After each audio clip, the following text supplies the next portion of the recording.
Awesome. So, welcome everyone. Good evening, and welcome to the World Affairs Council of Greater Houston Conversations with a Conscience. So, Conversations with a Conscience is a monthly event for the Student World Affairs Council members to engage in dialogue around the world issues and community leaders and hear from one another about ways to get involved. So, our monthly series is really about engaging each other, asking questions in a more informal setting. We know that usually on Wednesdays we have our formal events, and so this is a time that'll be a little bit more informal to ask questions with your peers as well as with our guest hosts.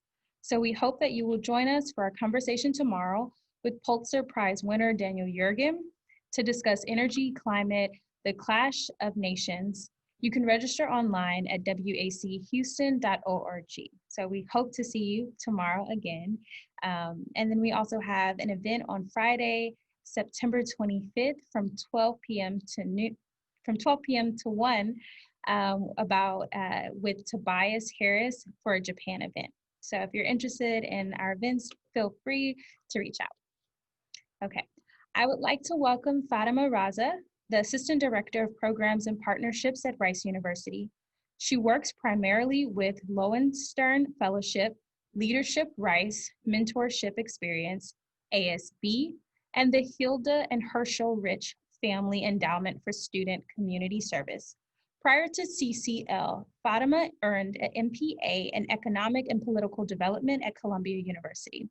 While in New York, Fatima worked as a policy intern at the NYC Mayor's Office of Immigrant Affairs, a research assistant at the Columbia Global Policy Initiative, and a graduate consultant for Mercy Corps.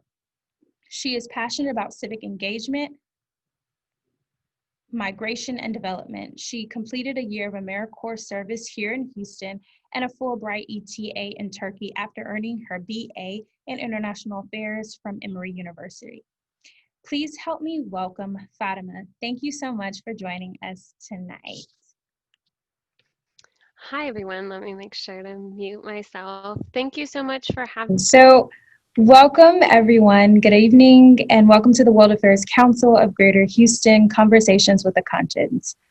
So, Conversations with a Conscience is a monthly event for the Student World Affairs Council members to engage in dialogue around the world issues and community leaders and hear from one another about ways to get involved. So our monthly series is really about engaging each other, asking questions in a more informal setting. We know that usually on Wednesdays we have our formal events, and so this is a time that'll be a little bit more informal to ask questions with your peers as well as with our guest hosts.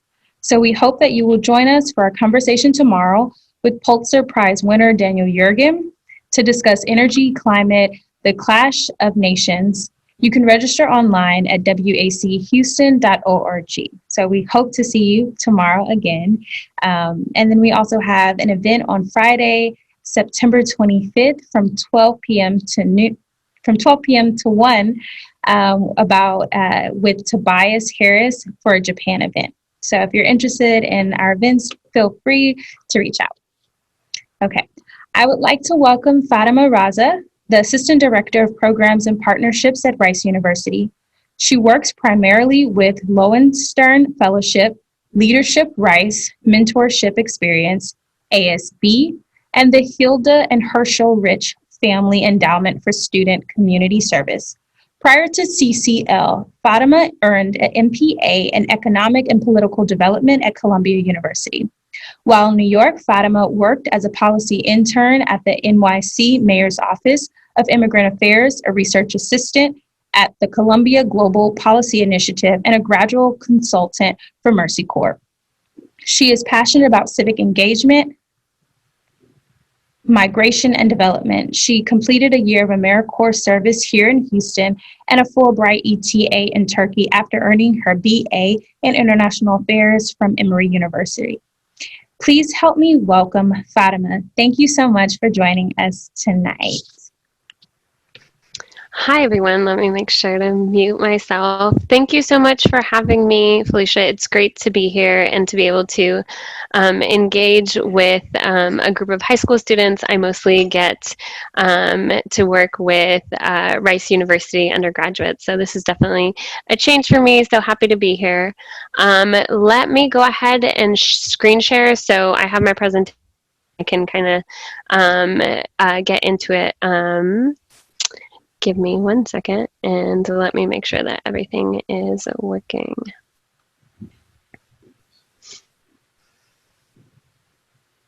Awesome. Felicia, can you let me know if there's any issues with the presentation?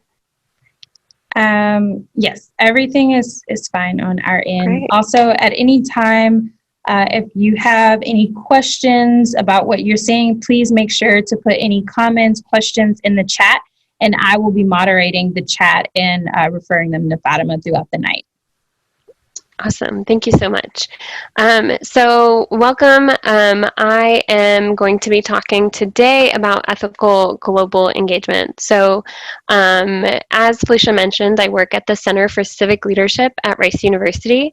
And in my role, I work primarily on international programming. So that's student programming, focused on international opportunities for Rice undergraduates, but also international fellowships like the Fulbright, if you guys are familiar with something like that.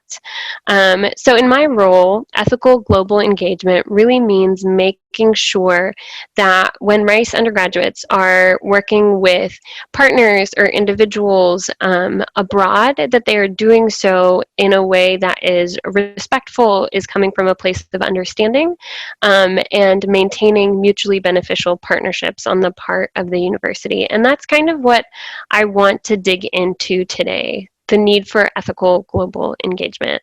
If you guys have any questions, obviously feel free to drop them in the chat, but I would love this to be more interactive, so I will have a few rhetorical questions for you guys, a few questions, so please feel free to pipe up and talk. I would love that. So the first question I have for you guys is when, where, and why do we need ethical global engagement?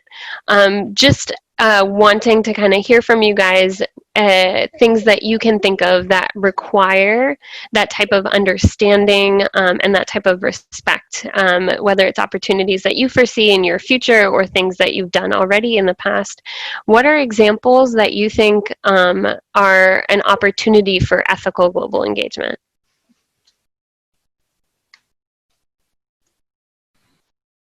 I mean, could you work through different organizations such as the United Nations and developing nations, or certain ethnic groups? Yeah, absolutely. When you're working as a professional in an international scope, it's so important. Totally. Anything else? Is there anything that you guys have experienced in your life where ethical global engagement would be something that is a priority for you? Or opportunities potentially that you're hoping to pursue in future?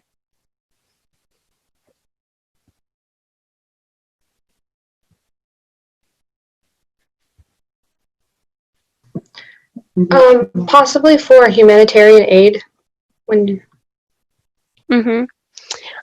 What about for study abroad? Is that something that you guys are thinking about, going abroad for a semester, at least during your university experience? I think is such a valuable experience to be able to be in a new context, but it's also so important that you do it in a way that is informed by understanding and respect. And so hopefully you guys have those types of opportunities ahead of you, study abroad, international internships, traveling to other countries. I know we're in a unique moment where that is totally out of the realm of possibility, but I think that is something that will become more and more possible as we work through this pandemic. So even as a traveler in another country, I think these things are important to keep in mind. But as you guys have suggested, working with multilateral organizations within the UN and working in humanitarian assistance or development aid, this becomes so important. So I want to kind of give you guys a glimpse into the history of international development, and I want to do that through a TED Talk that I've queued for you guys. And then I'm going to ask you a few questions afterwards. We're only going to sit with like 10 minutes of this, so your patience would be very appreciated as I figure out how to do this. Just one moment.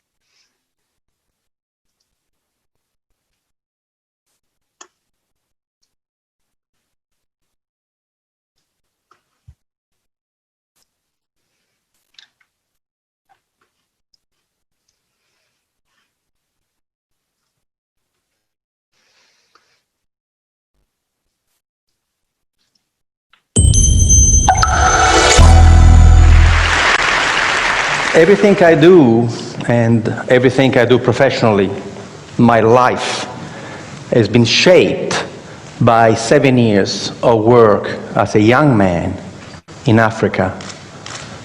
From 1971 to 1977, I look young, but I'm not. I worked in Zambia, Kenya, Ivory Coast, Algeria, Somalia, in projects of technical cooperation with African countries. I worked for an Italian NGO, and every single project that we set up in Africa failed.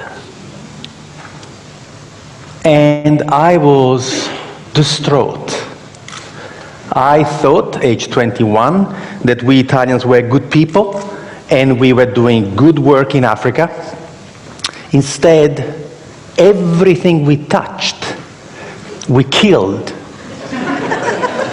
Our first project, the one that has inspired my first book, Ripples from the Zambezi, was a project where we Italians decided to teach Zambian people how to grow food.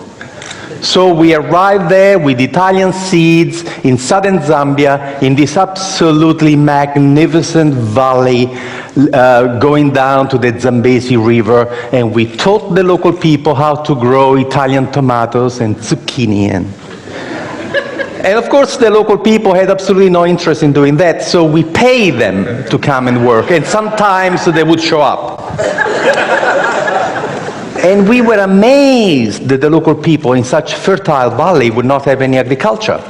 And, but instead of asking them how come they were not growing anything, we simply said, thank God we're here. Just in the nick of time to save the Zambian people from starvation. And of course, everything in Africa grew beautifully, and we had these magnificent tomatoes. In Italy, a tomato would grow to this size, in Zambia to this size. And we could not believe. And we were telling the Zambians, look how easy agriculture is. When the tomatoes were nice and ripe and red, overnight, some 200 hippos came out from the river and they ate everything.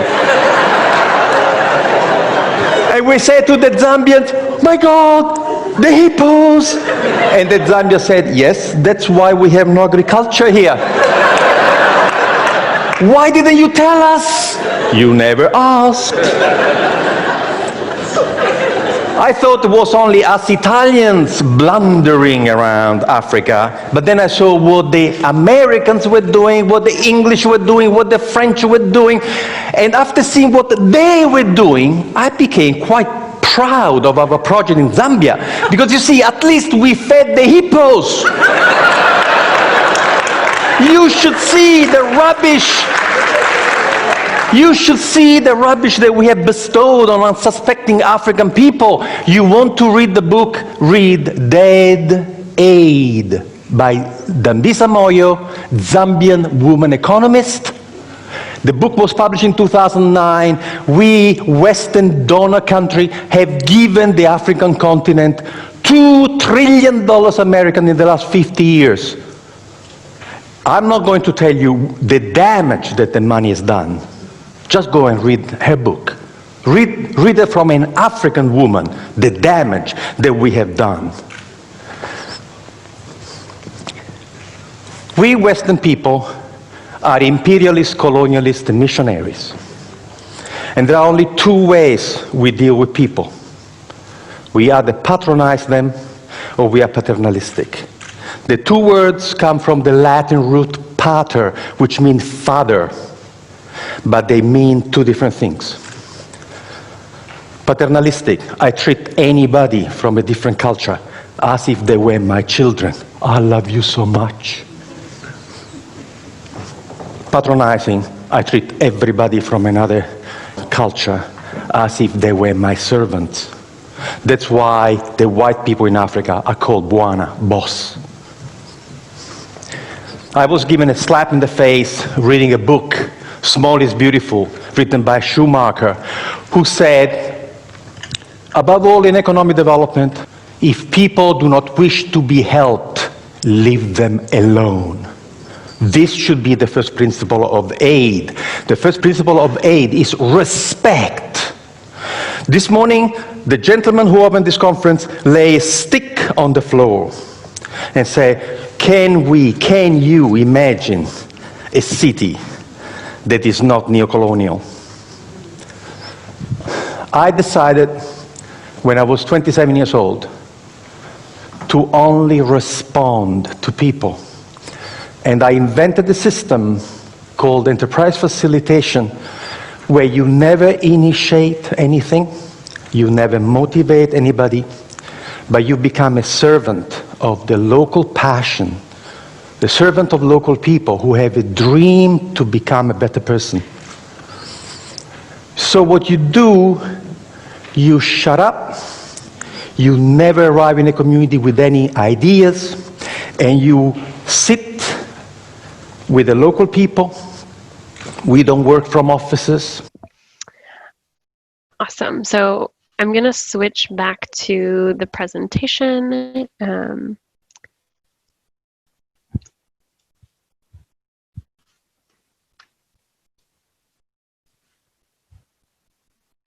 Great. Okay, so that is one of my favorite TED Talks because I think it is a very concise summary of the history of international development. If you were to read like 10 books on it, that is pretty much the summary that you would get. So the first question I have for you guys as a response to that clip are, in your words, or just thinking about your own experiences or your own thoughts, what are the detrimental effects of assuming the needs of a community to which you're an outsider? So what ensues when you go into a community that is not yours, whether that is a different culture or a different city or a different environment, and you tell people what they need while also being an outsider? I think even if someone has good intentions, but they do that, it could harm the people instead of help them because they don't have enough knowledge about the culture to be able to make decisions about what they should do. Absolutely. That is absolutely the case. Anybody else have thoughts on that?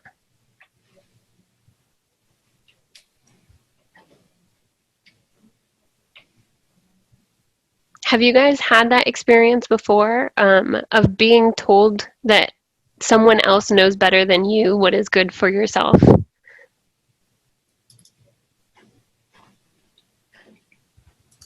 I see some heads nodding.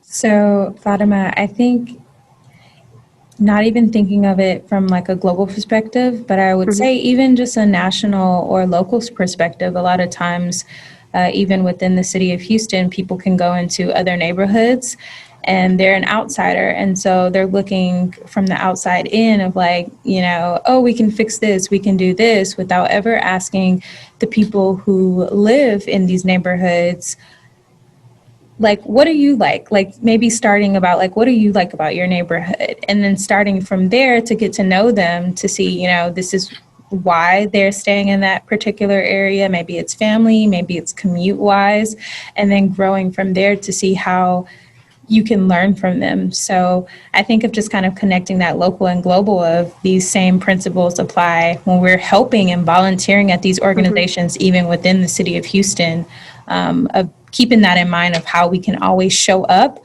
but show up with the intent to serve, not with the intent to like, I'm going to be the leader of this and I'm going to tell you what I know is best. Yeah, absolutely. Thank you for that insight. I think that's totally right. In a lot of our domestic programming that we do, one of the frameworks that we try to focus on with the work that we do with our students is asset-based community development, which basically assumes that any community that you're going into as an outsider or not has assets that can, that's human assets, so that's skill or that's resources. Every community has assets that you can use to development. So you can use the resources, the skills, and everything that you already have within a community, and that should be the starting point for any development initiative that you have. And so that's kind of that touches a little bit on what you were saying, Felicia, and I'm glad you brought it up. So I wanted to kind of provide you guys like a short primer on the question of why development fails. So if you look at complexity theory, the idea is that there are problems that are simple or linear. There are problems that are complicated. So there's a lot of different factors, but if you had enough computing power, you could the solution is. And then there's problems or issues that are complex. And so you can't always know what one intended action, the consequences that are going to kind of ripple from that. And that is a characteristic of complex systems or complex issues. And humans and human societies are complex. Just to use a very simple example of like smiling at someone on the street, like you don't know what kind of day that person is having and you don't know what impact that could have, right? So that could have like unintended like trickle of like that person feels better because of a positive interaction they had with someone they don't know. Into like other positive interactions, and that's just like full of how a small action within a complex system can have ripple effects within that system, if that makes sense. And social issues, so we look at issues of poverty, whether that's in Houston or on a global scale, or issues of healthcare access, which is so pertinent in this moment. Those issues are not just simple problems. There's not a linear solution. We can't just have one input and a specific output. They're very complex problems. And when we try to solve those problems with simple solutions, we're always going to run into unintended consequences. Any questions about that? Obviously, you can drop them in the chat as well. But one thing I want to kind of stress while I'm still talking about this is that every context is different, and even the same community at a different point in time is an entirely different system in terms of the complexity of it, the factors that are relevant at any given time. So keeping that in mind as we continue our discussion. So as I kind of talked about a little bit, relationships that are simple, complicated, and complex, I just wanted to give a few more examples. So your computer is complicated. So there's a set of information that you need to figure out before you could build one, but it's certainly possible that you could learn that information and get a similar outcome, right? So you have a set of inputs, you know what to do with the inputs, and your end product, your output is a computer. My software project is complex, so that brings in that interaction or human engagement, where you have a software platform that people engage with that becomes complex. My house is complicated, my blog is complicated, my thoughts are complex, your dinner is complicated, and your dog is complex. So where you have factors that you're not able to predict or control, that is oftentimes a characteristic of complexity. Hey, Fatima, I have a question. Sure. That Yes. was submitted about the TED Talk. So Turner Clark asked, on the TED Talk, the speaker mentioned how you need to respect the people of said nation. But how do you know whether to respect the people or respect the government? That's a really good question. So you always want to practice diplomacy when you're abroad, right? So even when you disagree with a government, you may or may not be in a position to be able to have an impact positively on what the government is doing. So that is the situation in which you need to practice diplomacy. So you may be in an environment where the policies of the government maybe clash with your own values that you believe in. But because you are in a different community in a different country, the first thing that you need to kind of think about as you navigate that is like, what is your positionality, right? So you're coming from the US, that in itself is a specific connotation, right? So if you're traveling abroad as an American, that already kind of sets up a dynamic with people that you interact with. And so thinking about, as an outsider, can I have a positive impact on this? And if not, how do I engage in a diplomatic way that maintains my value systems without offending or disrespecting the value systems of another country? Does that, and please let me know if you want to clarify any of that.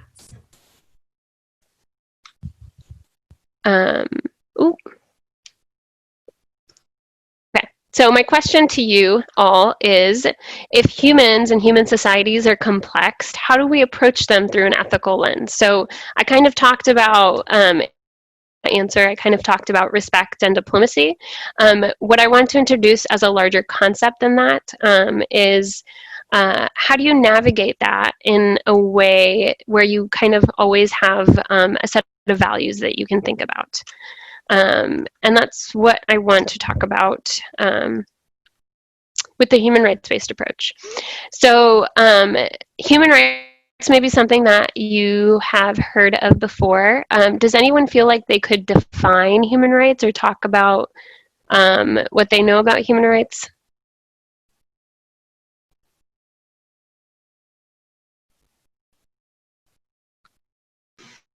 Well, it's like the protection of certain liberties and moral values that everyone should be entitled to.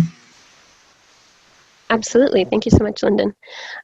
So human rights, as we know, that were established around the 1950s, post World War II, in the UN Charter, and part of like the defining values behind the list of human rights included in the Charter is the idea of self-determination. And self-determination means that as an individual, you have the right to choose which opportunities you pursue, where you get to live, the way that you choose to spend your life, so long as you're not harming others with your choices, right? So that is the concept of self-determination. And as we think about how do you create solutions for social issues that are global and complex, such as climate change, and think about how do we come up with solutions for issues like migration that will continue to expand with climate-induced migration that we see even within the US. If you guys are old enough to remember Katrina, in Houston, we saw waves of people that were internally displaced because of Katrina from New Orleans to Houston and chose to settle in Houston or chose to move back to Houston. But making sure that people have the right to autonomy, to dignity, to equality, respect, and fairness. And those are kind of the pillars that guide the human rights-based approach. it's moving from a framework of charity, of I want to do this for someone because I am better off than them and I want to do this, to justice. Everyone deserves access to healthcare. Everyone deserves a right to education. Everyone deserves to be able to choose how they live their life, right? And so that's really where the human rights-based approach comes in. And when you think about implementing the human rights-based approach, what often comes to mind is policy. So at the global level, but also at every level of government, thinking about how is government policy enabling the rights of people rather than detracting from the rights of people or limiting the rights of people. And so the human rights-based approach is really focused on designing policy solutions, programs, initiatives that enable people to realize their rights rather than curb their access to their rights.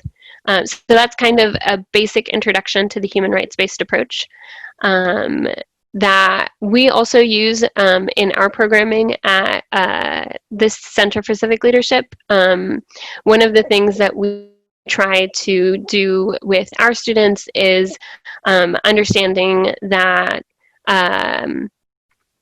understanding the places that they are traveling to and understanding their own context and understanding both in the context of like, what are the rights that are being denied to people? Where are the points that change can happen for people based on who has power and who doesn't? And how do we equalize that power and the opportunities and rights that people have available to them? Any questions about that? I'm sure it's because this is all so clear. So how do you enact change in complex systems? Even while you are trying to implement a human rights frame approach, because systems are complex, no one person or no one solution is ever going to be a good fit. And what this means is that it has to be a group of people and organizations working together and in concert that we are ever going to achieve sustainable change within complex systems like human societies. And that kind of leads into my final point for tonight. I wanted to guys the Sustainable Development Goals that were released in 2015 by the United Nations. Ooh, sorry. So the Sustainable Development Goals is an example of the human rights-based approach at play, where we are looking at how do we design policies, programs, initiatives to increase people's access to their rights. And how do we bring nuance into development? How do we make sure that we're working on a set of goals in concert? So the way that UN agenda setting works is that once there is a development agenda, so the 2015 or the Sustainable Development Goals, which were released in 2015, have a 15-year trajectory. So in 2030, they will be reassessed. But in that time, a lot of the funding streams within international development is being justified based on, oh, these programs meet goal 3 and 9 and 10. So agenda setting allows for resources and funding to be leveraged in response to a set of goals that the whole world is working towards. And the first example that we really saw of this was the Millennium Development Goals that were set at the end of I want to say late 1990s. So it was between 2000 and 2015 that the Millennium Development Goals were being worked on. And they were one of the largest poverty reduction collaboration in human history that we've been able to achieve. And what came out from that was the Sustainable Development Goals. So in the Sustainable Development Goals, you see greater importance to the environment, to gender equality, and make that we are recognizing that social issues themselves intersect and we need to work on multiple things at once. So that's all I have for you guys today. I want to make sure that I'm able to answer questions and that wasn't clear. I know that was a lot of content. I usually cover this much information with my students over the course of a semester, and only had 40 minutes to share it with you guys. So I totally understand if there is questions and clarification. I do have one question for you. Absolutely. So you said that the UN reassesses the agenda every 15 years, and the next one will be in 2030. So we're already a third way through this agenda. Yes. Do we think in the next 10 years here that any of these sustainable goals are achievable? That is an excellent question. I think they are certainly achievable. Whether we have the collective will to achieve them is another question entirely. One of the issues that complicates this further is that with a lot of the Millennium Development Goals, what we saw, for example, huge gains in access to education for boys and for girls. And so you saw countries go from like 60% enrollment in public education or elementary education to like near 90, high 90s in terms of enrollment. But the data we're collecting is all about quantifying a lot of these measures and doesn't always measure like meaningful gains. So maybe we have more students enrolled in elementary school, but that also is not measuring the quality of the education that those students are receiving. So certainly this gives us a framework to work together, but we also need collective will to be able to achieve them. And whether or not we achieve any one of the goals, the progress that's made in working to achieve them is always going to be valuable as well. Does that answer your question? Yes, ma'am.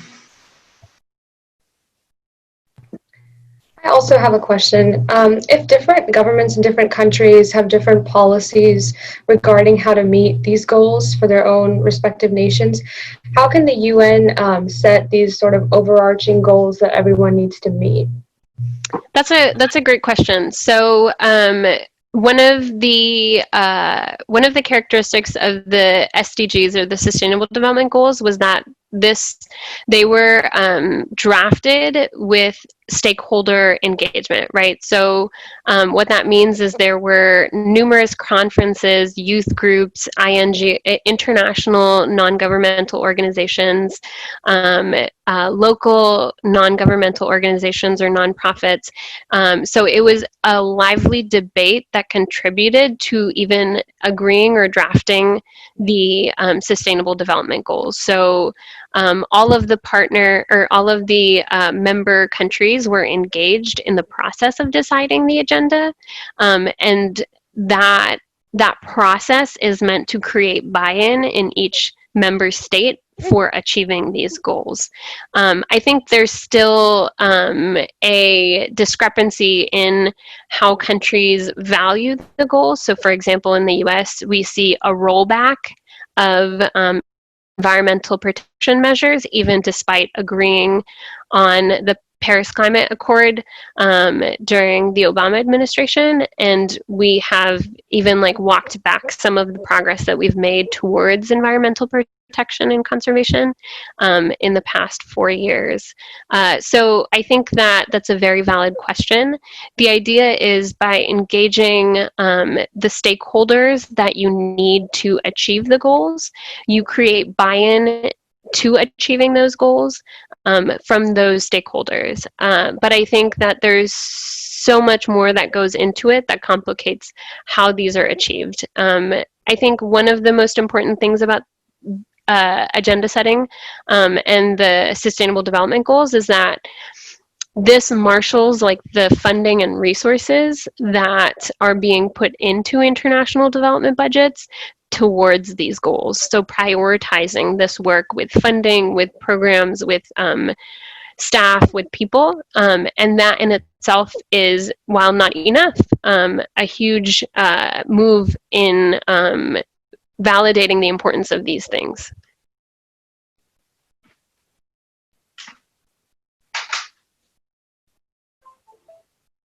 Any other questions? Does the UN have any power to enforce these?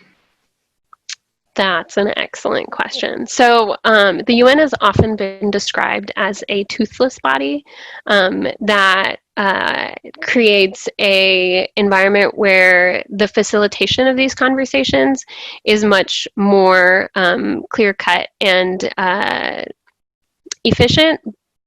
But there are very few mechanisms for enforcement of the things that are decided on through UN agencies. And so that is the collective will problem of our century and of our lifetimes. I think like climate change is an excellent example of an issue where we need that type of collective will and the enforcement and implementation of these agendas rather than just conversations on agreeing to worry about them.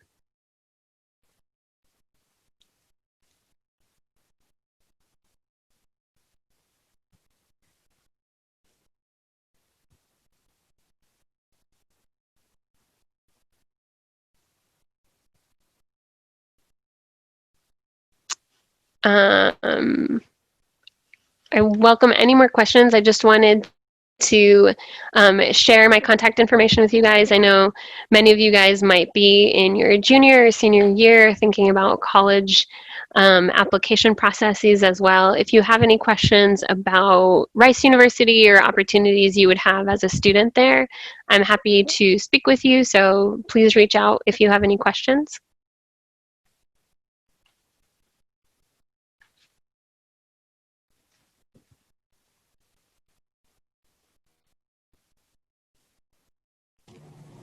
Are there